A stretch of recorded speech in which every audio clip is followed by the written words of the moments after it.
বাচ্চারা যদি সবজি খেতে না চায় তাহলে মায়েদেরকে যে কত কি করতে হয়। আমি হচ্ছে এখানে গাজর, তারপর সবুজ শাক আর হচ্ছে সিমের বিচি সিদ্ধ করছি। সিদ্ধ করে এটা হচ্ছে আমি ব্লেন্ড করব। তো ব্লেন্ড করার আগে হচ্ছে এখানে আমি একটু হলুদ আর হচ্ছে স্বাদ মতো লবণ দিছি, আর কিচ্ছু দিইনি এখানে।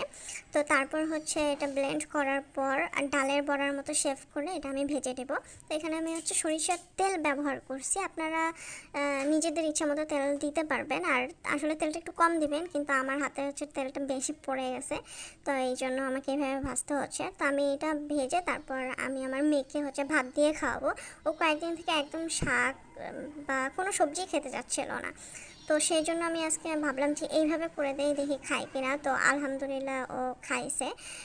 তো যাদের বাচ্চা একদমই সবজি খেতে চায় না তারা আপনারা এইভাবে করে বাচ্চাদেরকে খাওয়াইতে পারেন।